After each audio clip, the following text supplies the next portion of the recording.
Chapter 7. The Sorting Hat. The door swung open at once. A tall black-haired witch in emerald green robes stood there.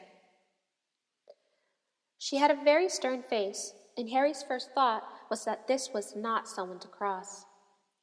"The first years, Professor McGonagall," said Hagrid. "Thank you, Hagrid. I will take them from here." She pulled the door wide. The entrance hall was so big you could fit the whole of the Dursleys' house in it. The stone walls were lit with flaming torches like the ones at Gringotts.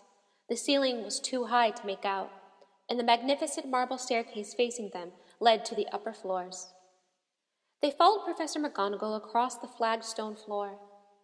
Harry could hear the drone of hundreds of voices from a doorway to the right. The rest of the school must already be here, but Professor McGonagall showed the first years into a small, empty chamber off the hall.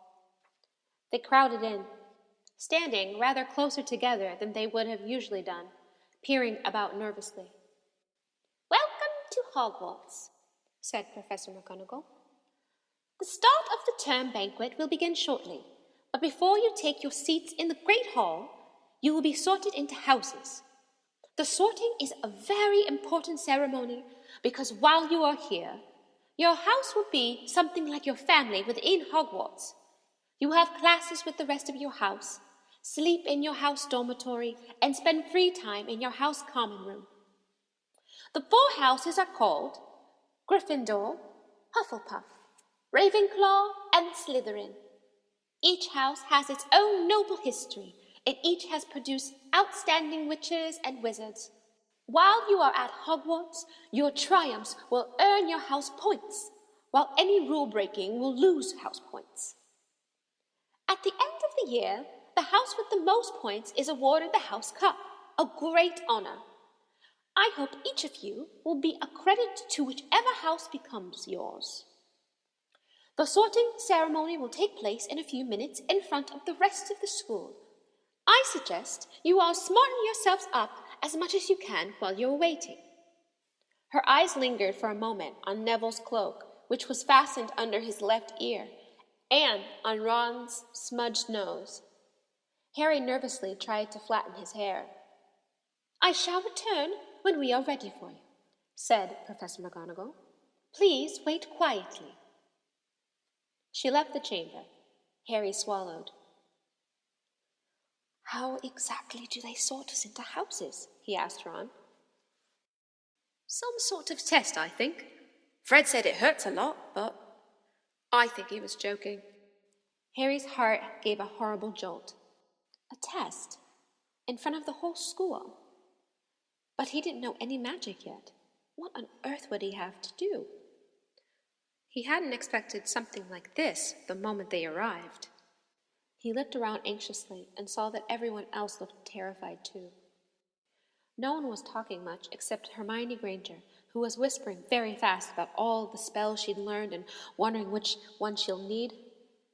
Harry tried hard not to listen to her. He'd never been more nervous, never. Not even when he'd had to take a school report home to the Dursleys, saying that he'd somehow turned his teacher's wig blue. He kept his eyes fixed on the door.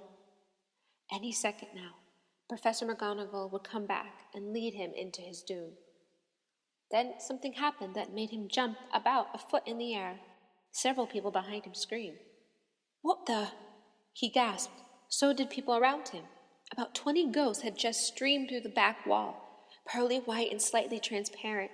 They glided across the room, talking to one another and hardly glancing at the first years. They seemed to be arguing. What looked like a fat little monk was saying, "Forgive and forget, I say. We ought to give him a second chance." "My dear Friar, haven't we given Peeves all the chances he deserves? He gives us all a bad name, and you know he's not really a ghost. I say, what are you all doing here?" The ghost was wearing a ruff and tights and suddenly noticed the first years. Nobody answered. "We're students," said the fat friar, smiling around to them. "About to be sorted, I suppose." A few people nodded mutely. "Hope to see you in Hufflepuff," said the friar. "My house, you know." Moving along now, said a sharp voice. The sorting ceremony is about to start. Professor McGonagall had returned. One by one, the ghosts floated away through the opposite hall. Now, form a line, Professor McGonagall told the first years, and follow me. Feeling oddly as though his legs had turned to lead, Harry got into line behind a boy with sandy hair, with Ron behind him, and they walked out of the chamber, back across the hall, and through a pair of double doors into the great hall. Harry had never even imagined such a strange and splendid place. It was lit by thousands and thousands of candles that were floating in mid-air over 4 long tables, where the rest of the students were sitting. These tables were laid with glittering golden plates and goblins. At the top of the hall was another long table where the teachers were sitting. Professor McGonagall led the first years up here, so they came to a halt in a line facing the other students, with the teachers behind them. The hundreds of faces staring at them looked like pale lanterns in the flickering candlelight. Dotted here and there among the students, the ghosts shone misty silver. Mainly to avoid all the staring eyes, Harry looked upward and saw a velvety black ceiling dotted with stars. He heard Hermione whisper, "It's bewitched. They look like the sky outside. I read about it in Hogwarts, a history." It was hard to believe there was a ceiling there at all, and that the great hall didn't simply open up to the heavens. Harry quickly looked down again, as Professor McGonagall silently placed a 4-legged stool in front of the first years. On top of the stool, she put a pointy wizard's hat. This hat was patched and frayed and extremely dirty. Aunt Petunia wouldn't have let it in the house. Maybe they had to try and get a rabbit out of it, Harry thought, wildly. That seemed the sort of thing. Noticing that everyone in the hall was now staring at the hat, he stared at it too. For a few seconds, there was complete silence. Then the hat twitched. A rip near the brim opened wide like a mouth, and the hat began to sing. "Oh, you may not think I'm pretty, but don't judge on what you see. I'll eat myself if you can find a smarter hat than me. You can keep your bowlers black, your top hat sleek and tall, for I'm the Hogwarts sorting hat, and I can cap them all. There's nothing hidden in your head a sorting hat can't see, so try me on and I will tell you where you ought to be. You might belong to Gryffindor, where dwell the brave at heart. Their daring, merry, and chivalry set Gryffindors apart. You might belong in Hufflepuff, where they are just and loyal. Those patient Hufflepuffs are true and unafraid of toil. Or yet in wise old Ravenclaws, if you're already mine, where those of wit and learning will always find their kind. Or perhaps in Slytherin you'll make your real friends. Those cunning folk use any means to achieve their ends. So put me on, don't be afraid, and don't get in a flap. You're in safe hands, though I have none, for I'm a thinking cap. The whole hall burst into applause as the hat finished its song. It bowed to each of the 4 tables and then became quite still again. "So, we've got to try on the hat," Ron whispered to Harry. "I'll kill Fred. He was going on about wrestling a troll." Harry smiled weakly. Yes, trying on a hat was a lot better than having to do a spell, but he did wish that they could have tried it on without everyone watching. The hat seemed to be asking rather a lot. Harry didn't feel brave or quick-witted, or any of it at the moment. If only the hat had mentioned a house for people who felt a bit queasy, that would have been the one for him. Professor McGonagall now stepped forward, holding a long roll of parchment.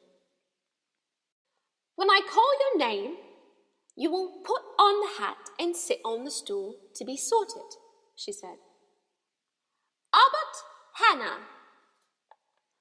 A pink-faced girl with blonde pigtails stumbled out of line, put on the hat, which fell right down over her eyes, and sat down. A moment's pause. Hufflepuff! Shouted the hat. The table on the right cheered and clapped as Hannah went to sit down at the Hufflepuff table. Harry saw the ghost of the fat friar waving merrily at her. Bones, Susan! Hufflepuff! Shouted the hat again, and Susan scuttled off to the sit next to Hannah. Boot, Terry! Ravenclaw!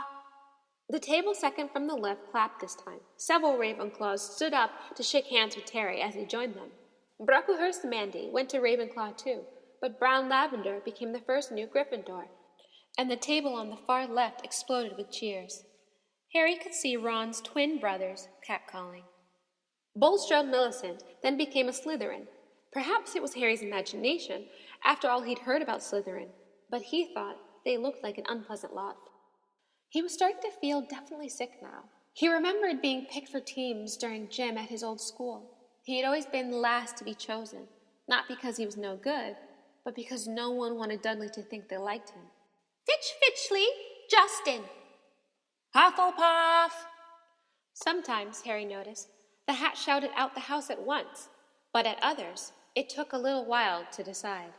Finnegan Seamus, the sandy-haired boy next to Harry in line, sat on the stool for almost a whole minute before the hat declared him a Gryffindor.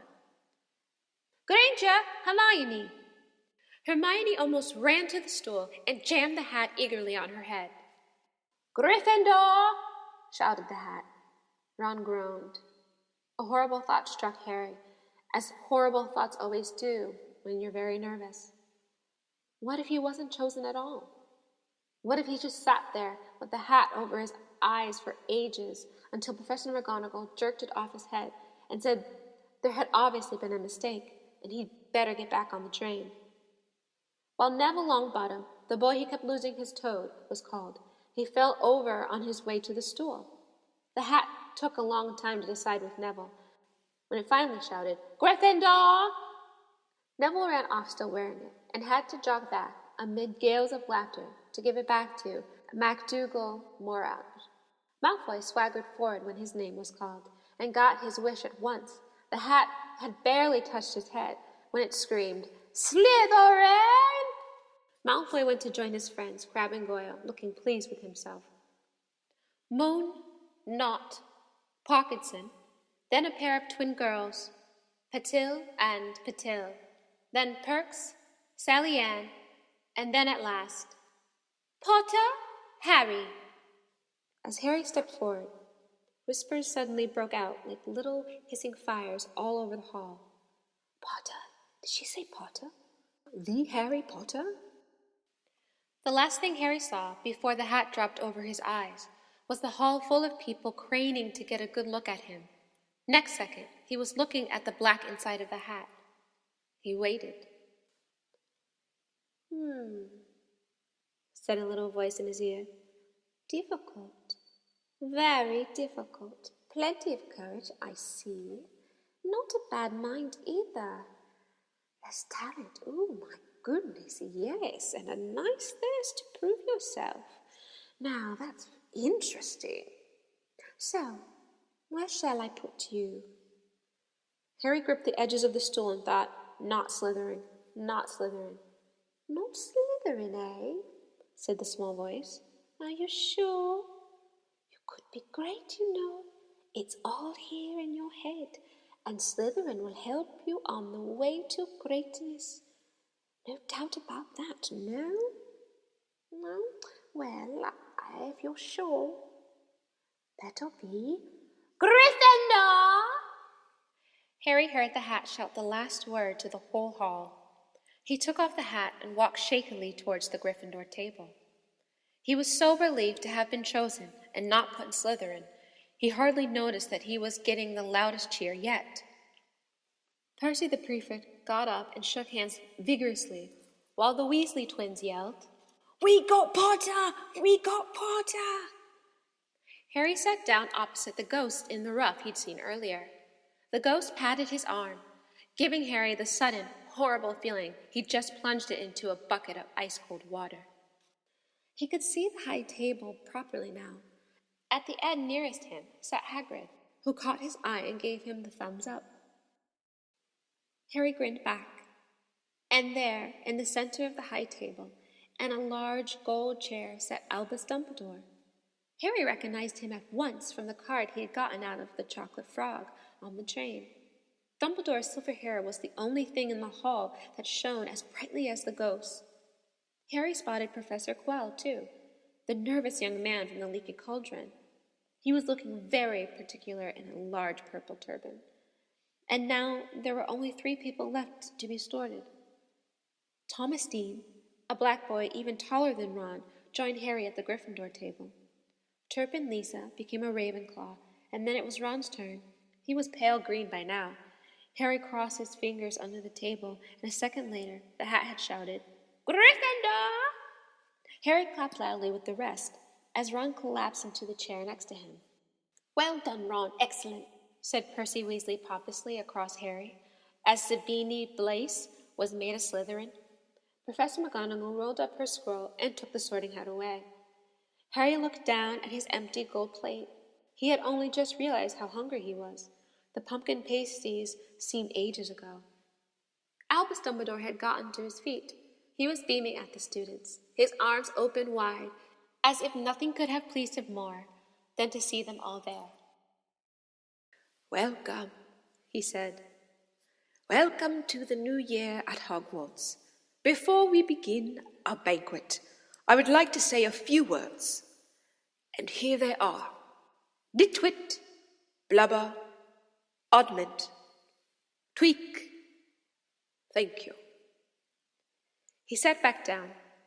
Everyone clapped and cheered. Harry didn't know whether to laugh or not. "Is he a bit mad?" he asked Percy uncertainly. "Mad?" said Percy angrily. "He's a genius, the best wizard in the world. But he's a bit mad, yes. Potatoes, Harry." Harry's mouth fell open. The dishes in front of him were now piled with food. He had never seen so many things he liked to eat on a table. Roast beef, roast chicken, pork chops and lamb chops, sausages, bacon and steak, boiled potatoes, roast potatoes, fries, Yorkshire pudding, peas, carrots, gravy, ketchup, and for some strange reason, peppermint humbugs. The Dursleys had never exactly starved Harry, but he'd never been allowed to eat as much as he liked. Dudley had always taken anything that Harry really wanted, even if it made him sick. Harry piled his plate with a bit of everything except the peppermints and began to eat. It was all delicious.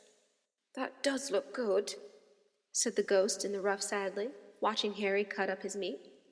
"Can't you—" "I haven't eaten for nearly 400 years, said the ghost. "I don't need to, of course, but one does miss it." "I don't think I introduced myself. Sir Nicholas de Mimsy Porpingington, at your service, resident ghost of Gryffindor Tower." "I know who you are," said Ron suddenly. "My brothers told me about you. You're Nearly Headless Nick." "I would prefer you called me Sir Nicholas de Mimsy," the ghost began stiffly. But sandy-haired Seamus Finnegan interrupted. "Nearly headless? How can you be nearly headless?" Sir Nicholas looked extremely miffed, as if their little chat wasn't going all the way he wanted. "Like this," he said irritably. He seized his left ear and pulled. His whole head swung off his neck and fell onto his shoulder, as if it was on a hinge. Someone had obviously tried to behead him, but not done it properly. Looking pleased at the stunned looks on their faces, Nearly Headless Nick flipped his head back onto his neck, coughed, and said, "So, new to Gryffindor. I hope you're going to help us win the house championship this year. Gryffindors have never gone so long without winning. Slytherins have got the cup 6 years in a row. The bloody Baron's becoming almost unbearable. He's the Slytherin ghost." Harry looked over at the Slytherin table and saw a horrible ghost sitting there, with blank, staring eyes and a gaunt face and robes stained with silver blood. He was right next to Malfoy, who, Harry was pleased to see, didn't look too pleased with the seating arrangements. "How did he get covered in blood?" asked Seamus, with great interest. "I never asked," said Nearly Headless Nick delicately. When everyone had eaten as much as they could, the remains of the food faded from the plates, leaving them sparkling clean as before. A moment later, the desserts appeared. Blocks of ice cream in every flavor you could think of, apple pies, treacle tarts, chocolate eclairs and jam donuts, trifle, strawberries, jello, rice pudding. As Harry helped himself to a treacle tart, the talk turned to their families. "I'm half and half," said Seamus. "My dad's a muggle. My mom didn't tell him she was a witch till they were married. Bit of a nasty shock to him." The others laughed. "What about you, Neville?" said Ron. "Well, my grand brought me up and she's a witch," said Neville. "But the families thought I was all muggle for ages. My great-uncle Algy kept trying to catch me off my guard and force some magic out of me. He pushed me off the edge of the Blackpool Pier once, and I nearly drowned. But nothing happened until I was 8. Great-uncle Algy came round for dinner, and he was hanging me out of an upstairs window by the ankles when Great-auntie Anne offered him a meringue, and he accidentally let go. But I bounced all the way down the garden and into the road. And they all really pleased. Gran was crying, she was so happy, and you should have seen their faces when I got there. They thought I might not be magic enough to come, you see. Great-aunt Algy was so pleased, he bought me a toad." On Harry's other side, Percy Weasley and Hermione were talking about lessons. "I do hope they start right away. There's so much to learn. I'm particularly interested in transfiguration, you know, turning something into something else. Of course, it's supposed to be very difficult. You'll be starting small, just matches into needles and that sort of thing." Harry, who was starting to feel warm and sleepy, looked up at the high table again. Hagrid was drinking deeply from his goblet. Professor McGonagall was talking to Professor Dumbledore.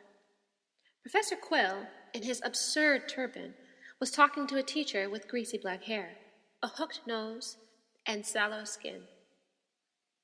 It happened very suddenly. The hook-nosed teacher looked past Quirrell's turban straight into Harry's eyes. A sharp, hot pain shot across the scar on Harry's forehead. "Ouch!" Harry clapped his hand over his head. "What is it?" asked Percy. Nothing." The pain had gone as quickly as it had come. Harder to shake off was the feeling Harry had gotten from the teacher's look, a feeling that he didn't like Harry at all. "Who's that teacher talking to Professor Quirrell?" he asked Percy. "Oh, you know Quirrell already, do you? No wonder he's looking so nervous.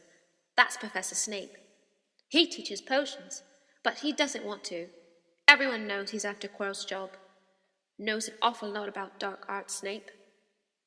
Harry watched Snape for a while, but Snape didn't look at him again. At last, the desserts too disappeared, and Professor Dumbledore got to his feet again. The hall fell silent. "Just a few more words, now that we are all fed and watered. I have a few start-of-term notices to give you.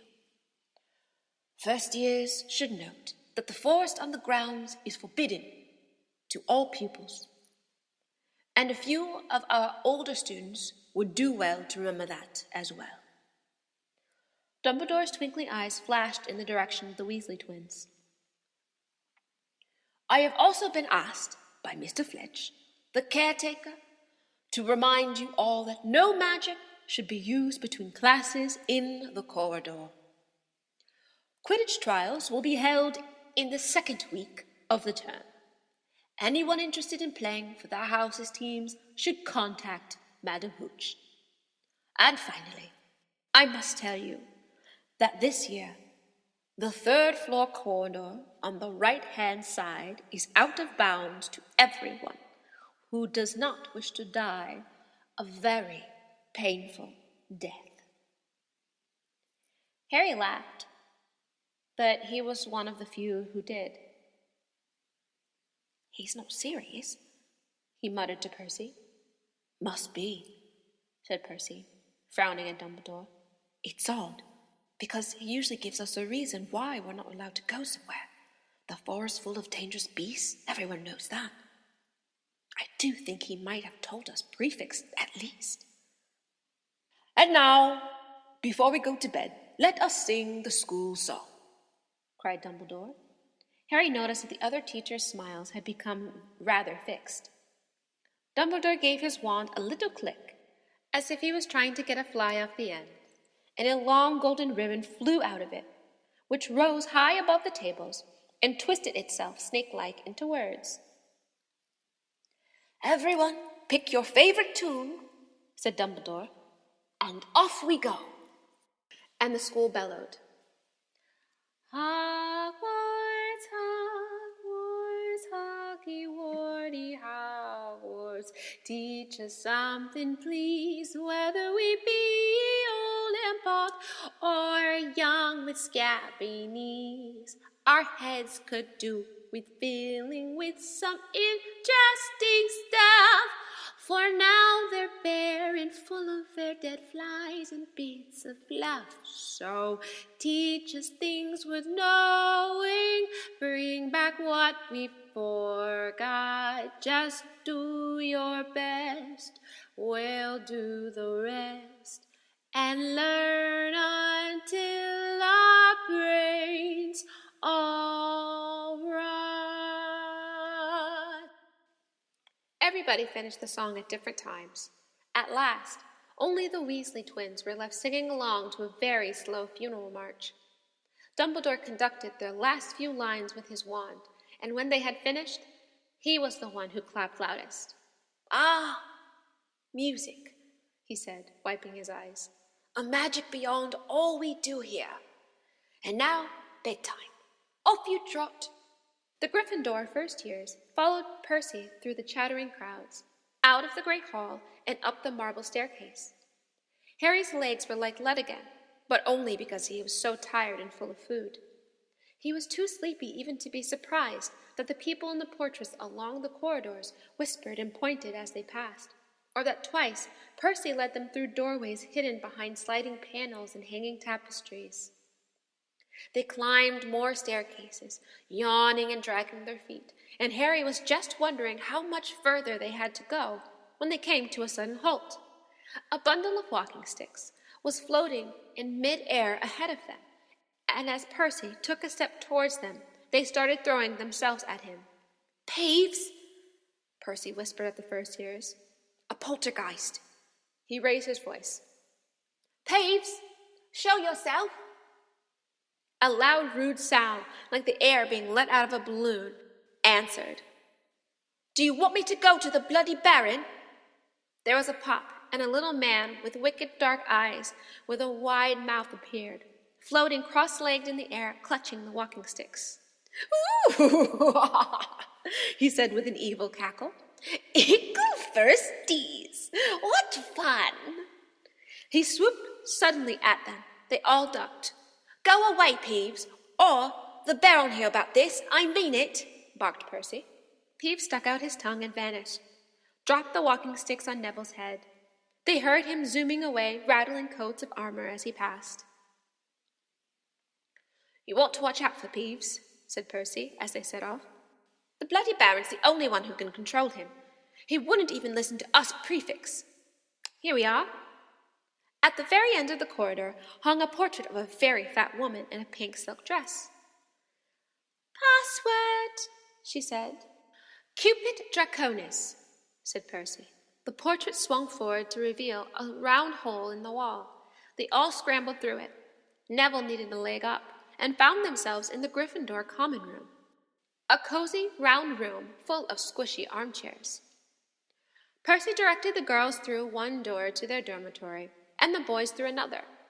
At the top of the spiral staircase, they were obviously in one of the towers. They found their beds at last. 5 four-posters hung with deep red velvet curtains. Their trunks had already been brought up, too tired to talk much. They pulled on their pajamas and fell into bed. Great food, isn't it? Ron muttered to Harry through the hangings. Get off, Scabbers! It's chewing my sheets. Harry was going to ask Ron if he had any of the treacle tart, but he fell asleep at once. Perhaps Harry had eaten a bit too much, because he had a very strange dream. He was wearing Professor Quirrell's turban, which kept talking to him, telling him he must transfer to Slytherin at once, because it was his destiny. Harry told the turban he didn't want to be in Slytherin. It got heavier and heavier. He tried to pull it off, but it tightened painfully, and there was Malfoy, laughing at him as he struggled with it. Then Malfoy turned into the hook-nosed teacher, Snape, whose laugh became high and cold. There was a burst of green light, and Harry woke, sweating and shaking. He rolled over and fell asleep again, and when he woke next day, he didn't remember the dream at all.